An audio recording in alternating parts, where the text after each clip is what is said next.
And the fact that a lot of African-American boys are painted with a broad brush,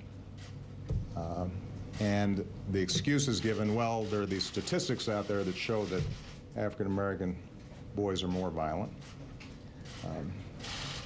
Using that as an excuse to then see sons treated differently causes pain. That was President Obama addressing the nation last summer in the aftermath of the George Zimmerman not guilty verdict in the death of 17-year-old Trayvon Martin, one of the few times in his presidency that he has taken the issue of race so directly in America. The trial prompted our country to again attempt to have an honest conversation about the realities of race, bias, and prejudice, specifically as it impacts the perception of America's black and brown men. We again confronted issues of bias in the Michael Dunn loud music murder trial, the death of yet another unarmed African-American 17-year-old in Florida, Jordan Davis. When Dunn first heard the music Davis and his friends were playing in their SUV, he called it thug music. Now, it doesn't take a legal analyst to call that term biased, but it's how that bias is addressed, or not addressed, I should say, in our justice system that remains unexamined and unchecked. As my next guest points out in her new book, we know those biases are having a disproportionate impact on young men of color. In her book, Suspicion Nation, Lisa Bloom points out, quote, for first-time child offenders, African Americans are 6 times as likely as whites to be sentenced to prison for identical crimes. 6 times. African American youth are also significantly more likely to be arrested, more likely to be tried in adult court, and more likely to be sent to an adult state prison. This isn't media race baiting. That's a systematic problem with our justice system. The same system that these black and brown youths are supposed to be able to trust when they need help. And it's not just a Florida problem, it's a national problem. Joining me now is the author of the new best-selling book, Suspicion Nation by Lisa Bloom. Thanks, Lisa, for joining me.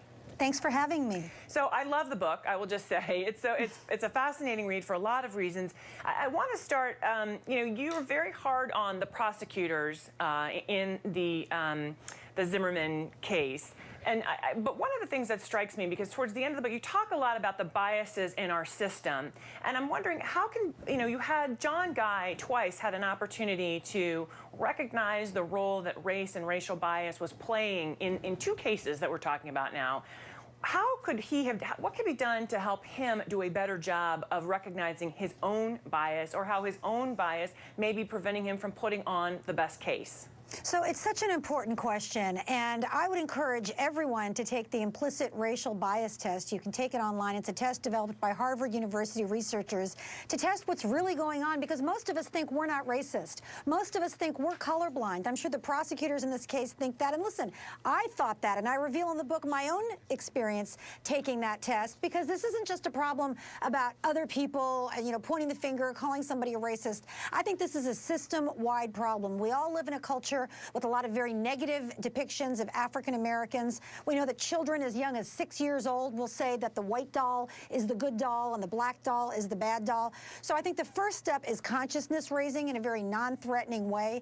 I have examples in the book, for example, of judges who talk to the juries about racial bias and point out that this is something that all of us have to grapple with, but it has no place in the courtroom. So there are ways that this can be done without it being awkward and threatening and uncomfortable. And I think the most important thing is it needs to be done, because not talking about race is not solving the problem of racial bias, especially in the criminal justice system.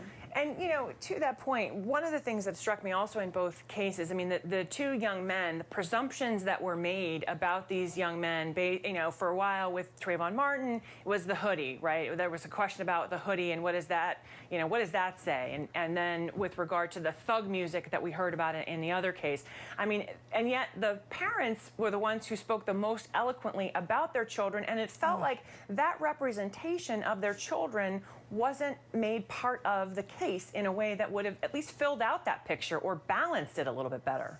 Right. And as I say in the book, in a very real sense, Trayvon Martin was put on trial in the Zimmerman case, and he did not get a fair trial because there was no advocate for him in the courtroom.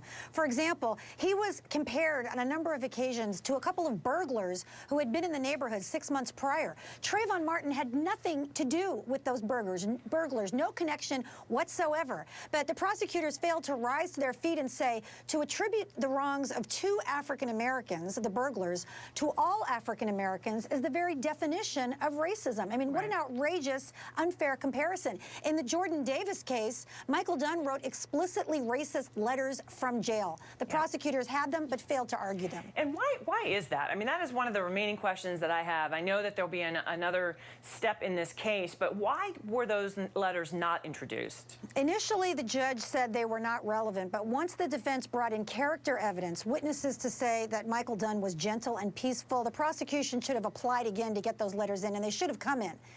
Why did they not do that? I think they're as uncomfortable talking about race as most Americans are. However, this is a murder trial. This isn't a tea party. You've got to put the evidence in there. You know, you got to hit them right between the eyes and be aggressive. And they just haven't been sufficiently aggressive in either case.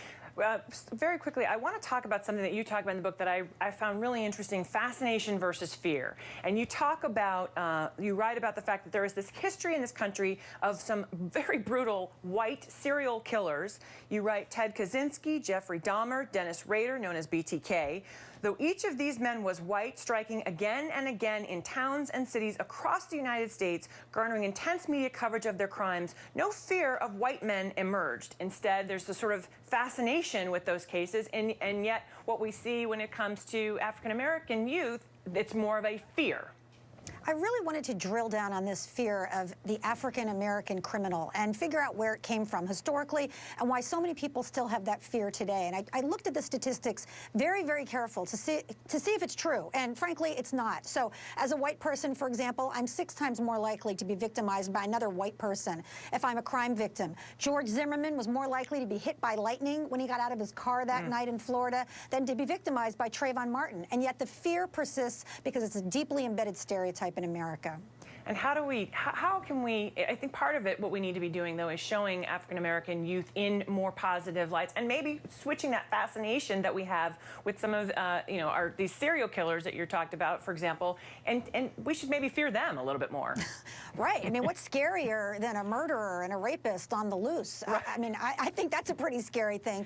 I think ultimately, I have a belief that when people are confronted by the facts, and I have all the information in the book, that they will change their point of view. Because the good news is that most people don't want to be racist. We really do want to be egalitarian. So I'm trying to appeal to that part in all of us. Well, I think it is a wonderful book. I think you do an excellent job of laying out all of those facts. If you don't have the book, you should get it, read it. Thank you, Lisa Bloom.